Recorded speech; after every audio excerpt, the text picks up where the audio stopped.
नमस्कार, मैं हूँ सुशील चंद्र विग और आप देख रहे हैं आपका अपना चैनल मेट्रो टुडे लाइव। आज मेट्रो टुडे लाइव में हम एनालिसिस करेंगे कि वेस्ट बंगाल की राजनीति किस तरफ जा रही है। क्योंकि वेस्ट बंगाल में प्रेसिडेंट रूल लगने की बहुत आसार हैं। यहाँ पे हुआ क्या है वेस्ट बंगाल में, पहले आप वो देखें।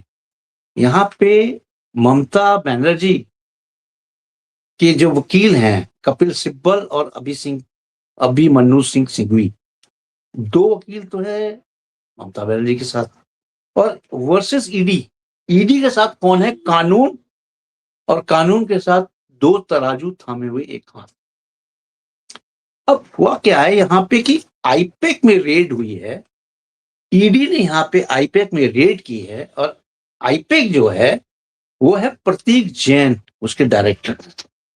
जैसे ही यहाँ पे आईपैक में रेड होती है प्रतीक जैन के यहाँ, ममता बनर्जी सीएम को पता चलता है और वो दौड़ी आती हैं अपने पूरे जब्ते के साथ और यहाँ पे प्रतीक जैन के ऑफिस में जाके वहां से लैपटॉप, फोन और एक हरी रंग की फाइल, ये सब लेके ईडी के साथ लोगों से मारपीट करके उनसे छीन के सारी चीजें ले जाती। क्या यह कानून का दुरुपयोग नहीं है? क्या ऐसे ही राजनीति करेंगी ममता बनर्जी? ये सोचने वाली बात है। प्रदेश का मुखिया अगर इस तरह से हरकत करेगा तो वहां के लोग क्या करेंगे? वो किस तरह से हरकत करेंगे? दूसरी बात, प्रतीक जैन जो डायरेक्टर हैं आईपैक के, ईडी करने क्या गई थी? ईडी बेसिकली वहां पे कोयले घोटाले में जो भी वहां पे मनी लॉन्ड्रिंग हुई है उसकी ट्रेल को पकड़ने गई थी। क्योंकि वहां पे जो हुई है, ईडी ने जो वहां पे ये पता किया था, जितना भी वहां पे पैसा आया है जिसका एक हिस्सा राजनीति की तरफ गया है, बल्कि ईडी का दावा है कि हवाले के जरिए करोड़ों रुपया इधर से उधर किया गया। यानी ये ईडी बोल रही है कि करोड़ों रुपया आईपैक के द्वारा इधर से उधर किया गया, जिसका एक हिस्सा, मात्र एक हिस्सा राजनीतिक से जुड़े लोगों के पास आया है। वही ट्रेल को पता करने के लिए ईडी वहां गई थी, जबकि वहां पे ये कांड इन्होंने कर दिया। अब कपिल सिब्बल ने एक सबसे बड़ी वहां पे दलील दी है कि अगर चीफ मिनिस्टर जाती हैं, इनको जेट सुरक्षा दी गई है, अगर ये कहीं जाती हैं तो अपने पूरे फोर्स के साथ जाएंगी।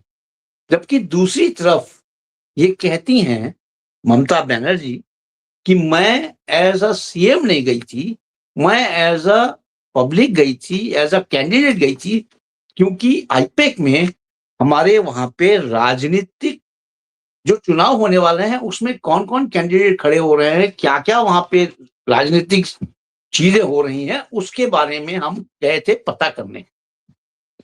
एक तरफ तो ममता बनर्जी ये बोलती हैं, अब दूसरी तरफ कपिल सिब्बल जी बोलते हैं कि उनको जेट सुरक्षा दी गई थी तो ही वो पुलिस के साथ, डीएसपी के साथ, डीपी के साथ, एसपी के साथ गई थी। अब यहां पे सुप्रीम कोर्ट का रुख बहुत स्ट्रांग हो गया। उन्होंने बोला कि अगर इस तरह की हरकत है, अगर हुई है, तो इनको अकेले जाना था, अकेले गई होती और अकेले नहीं गई हैं, और इनका इंटेंशन ये था कि वहां से सारी जो दस्तावेज थे वहां से डिस्ट्रॉय कर दें या वहां से लेके भाग जाए। क्योंकि वो पूरा ग्रीन फाइल का अंदर जो फाइल लेके गई हैं, इलेक्ट्रॉनिक डिवाइसेस जो लेके गई हैं, लैपटॉप जो लेके गई हैं ममता बनर्जी, उसके अंदर पूरा कोयले का काला चिट्ठा उसके अंदर दबा हुआ है, दफन है। उसको ईडी चाहती है ब्रेकआउट करना, निकालना और सबके सामने लाना। उधर दूसरी तरफ कानून के हाथ बड़े लंबे होते हैं, ये बिल्कुल सत्य है। और ईडी ने जब वहां पे अपना आईपैक के ऊपर, यानी कि जब वहां पे अपना सुप्रीम कोर्ट में लगाया दस्तावेज, उन्होंने लगाया आर्टिकल 32 के, अब आर्टिकल 32 क्या है? आर्टिकल 32 वो चीज है जिसमें कि यह एक आत्मा की आवाज की तरह है। अब आत्मा की आवाज सुनने के लिए कोई भी आदमी वहां लगा सकता है। यानी ममता बनर्जी का ये कहना है कि बगैर दूसरे पक्ष की चीज सुने, बात सुने, आप इस पे फैसला न दें, सुरक्षित रखें। ये है आर्टिकल 32। अब देखना यह है कि वहां पे सबसे पहले सुप्रीम कोर्ट ने वहां पे जितने भी पुलिस अधिकारी थे उनको एक तरफ ले जाके उनके ऊपर संज्ञान लिया है। दूसरी तरफ अभी वहां पे ये चल रही है स्थिति कि वेस्ट बंगाल के अंदर लॉ एंड ऑर्डर की स्थिति कुछ नहीं। यानी लॉ एंड ऑर्डर जो मेंटेन करने वाली हैं, जिसके ऊपर लॉ एंड ऑर्डर मेंटेन करने का दावेदार है, वो खुद ही रैली निकालती हैं और सड़क पे आ जाती हैं। सड़क पे आके रैली निकालती हैं और सड़क पे धरना देती हैं। ये एक मुख्यमंत्री को शोभा नहीं देता है। और इस समय तो वो सेंट्रल को यानी अमित शाह जी को बहुत बुरी तरीके से बोल रही हैं। और जो लैंग्वेज वो बोल रही हैं ममता बनर्जी, वो लैंग्वेज नहीं बोलनी चाहिए उनको, क्योंकि ये एक कानूनी लड़ाई है। आप कानून से लड़ें, और अगर आप कानून से नहीं लड़ सकते हैं तो आप अपनी औकात पे मत आए, अपनी हिसाब से चले। आप इस तरह से एक सेंटर के अमित शाह जी को नहीं बोल सकते, क्योंकि अमित शाह जी का इसमें कोई लेना देना नहीं है। ये तो ईडी है, ईडी ने जिसने रेड मारी है। और आप तो ये कह रहे हैं कि ईडी अमित शाह के इशारों पे ही रेड मार रही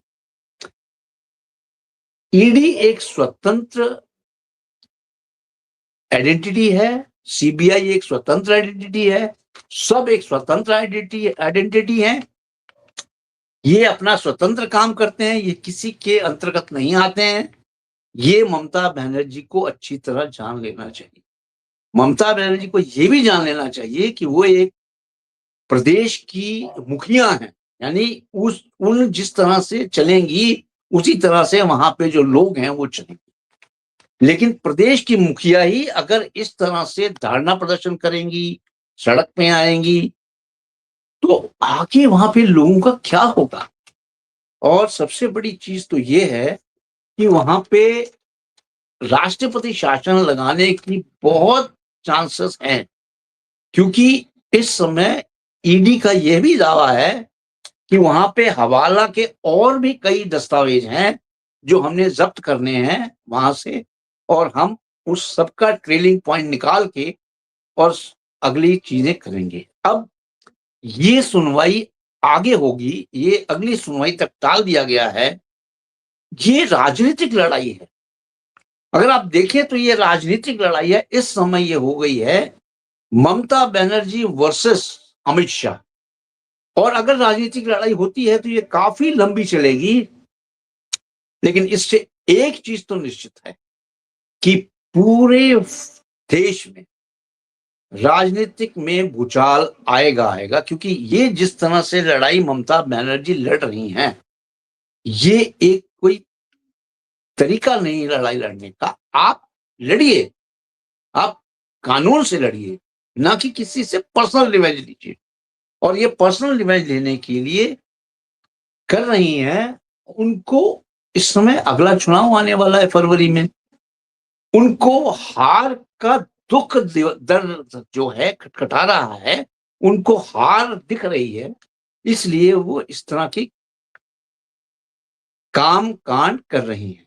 उनको हर चीज दिख रही है कि अगर मैं पकड़ी गई और अगर मेरा कुछ यहाँ पे पोल पट्टी खुलती है तो निश्चित ही इनको जेल होगी। और अगर वहां पे सीएम भी चेंज होते हैं, यानी नई कोई सरकार आती है, तो ममता बनर्जी की सारी फाइलें खुलेंगी, टीएमसी की सारी फाइलें खुलेंगी और इनको निश्चित ही जेल होगी। ये कारण है उनका सबसे ज्यादा कठोर लड़ाई लड़ने का। लड़ाई के पीछे सबसे ज्यादा यही एक महत्वपूर्ण पॉइंट है कि ममता बनर्जी को पता है कि उन्होंने कहां कहां घपले किए हुए हैं। वो घपले, यानी चिट फंड में भी घपला किया हुआ था, और भी कई घपले हैं, आप लोगों ने देखे होंगे।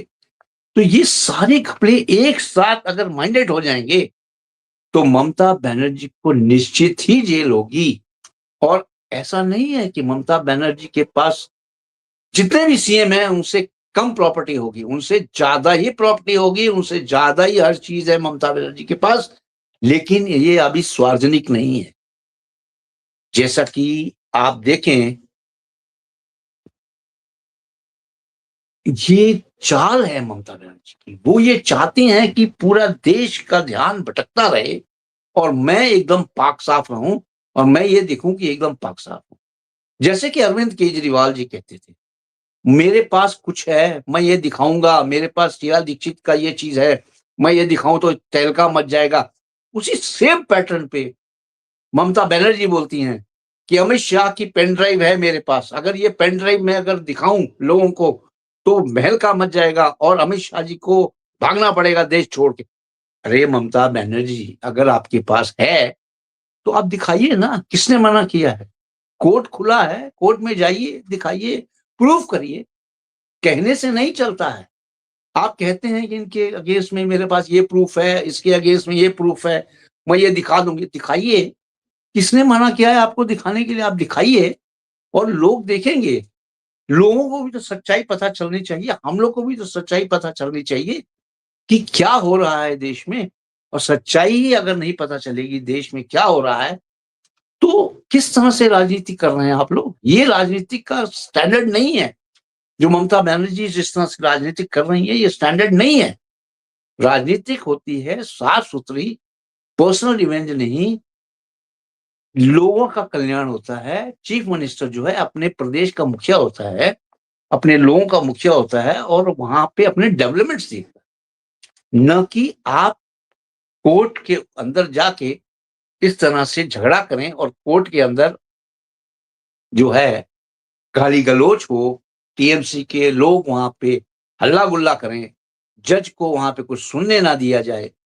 इसी तरह से हर चीजों को आप कैप्चर करना चाहते हैं और आप अपना एक अलग से आइडेंटिफिकेशन चाहती हैं। ममता बनर्जी ये चाहती हैं कि वेस्ट बंगाल एक आइसोलेटेड स्टेट हो जाए और मैं यहाँ की प्राइम मिनिस्टर हो जाऊं। This is the view and this is the intention of Mamata Banerjee, that she wants to become a prime minister of West Bengal so that she can rule and dictate the things from there only. लेकिन ऐसा नहीं होने दिया जाएगा। ये है भारत, और भारत में रहने से एक ही संविधान है, एक ही चीज चलेगी। संविधान के ऊपर कोई नहीं है। संविधान की लड़ाई अगर लड़नी है तो संविधान के तहत ही लड़ी जाएगी। दूसरा, आप ईडी एक स्वतंत्र प्रभार है, उसके बीच में आके आप उनके जो वो कर रहे थे काम, उसमें आपने बाधा क्यों डाली? सबसे बड़ा क्वेश्चन ये है। और अगर आपने बाधा डाली है, लेके गई हैं, तो गलत चीजें हैं। ये सारी चीजें आपको पेनलाइज करेंगी और आपके आने वाले चुनाव में कैरियर में एक ब्लॉट लगेगा, यानी धब्बा लगेगा, जिसको आप बिल्कुल नहीं मिटा सकती हैं। और इस तरह से चुनाव हैम्पर्ड होते हैं। फरवरी में तो चुनाव होंगे ही, क्योंकि वहां पे नेक्स्ट होगी चुनाव, और नेक्स्ट चुनाव होंगे तो चुनाव से पहले ये चीजें हो रही हैं। जनता के बीच में क्या संदेश जाएगा? ममता बनर्जी, जरा सोचें। आप आपकी सरकार बनी बनाई वहां पे खुद ही अपनी सरकार को बिगाड़ रही हैं, अपनी छवि को गिरा रही हैं, और इस छवि को गिराने से बिल्कुल नहीं चल। आपके राज्य में लड़कियों का रेप हो रहा है, किसी को न्याय नहीं मिल रहा है। ये कहां के आप सीएम हैं? आपके राज्य में कुछ नहीं हो रहा है, कोई चीज सुचारू रूप से नहीं चल रही है। जब भी वहां पे इलेक्शन होते हैं तभी कोई ना कोई मारपीट लड़ाई होती है और कुछ ना कुछ वहां पे हादसे होते रहते। तो ये हादसों से बचने के लिए आप ये सारे कांड कर रहे हैं, और ये सब चीजें जो हैं राज्य सरकार को सपोर्ट नहीं करती हैं। राज्य सरकार के बीच में आप बाधा कर रही हैं। ये सबसे बड़ी बाधा है कि राज्य सरकार के कार्य में बाधा डालना, ये सबसे बड़ा कानूनी अपराध है। क्योंकि अगर इस तरह के अगर अपराध आप करेंगे तो आपकी इमेज क्या होगी, ममता बनर्जी की इमेज क्या होगी? क्या एक सूबे का मुखिया सड़क पे बैठे और जिंदाबाद मुर्दाबाद के नारे लगाए, क्या ये संविधान के तहत सही है? जरा सोचिए आप, जरा सोचिए। और दोस्तों, आप इस केस के बारे में किस तरह से इस केस को देखते हैं? अपनी राय, अपने कमेंट जरूर हमें लिखें, क्योंकि ये राजनीति हमारे देश के लिए बहुत खतरनाक है। इस तरह की राजनीति नहीं होनी चाहिए, और अगर इस तरह की राजनीति होती है तो राजनीति में एक भूचाल आने वाला है जो कि कंट्रोल नहीं होगा, और उस भूचाल के तहत पूरा राजनीति, स्टैंडर्ड राजनीति करने का चीज जो है पूरा चेंज हो जाएगा। तो आज के लिए इतना ही, आगे अपडेट हम आपको देते रहेंगे। Mamata Banerjee versus ED, Mamata Banerjee versus Amit Shah, Mamata Banerjee versus state, Mamata Banerjee versus चुनाव। तब तक के लिए जय हिंद, जय भारत।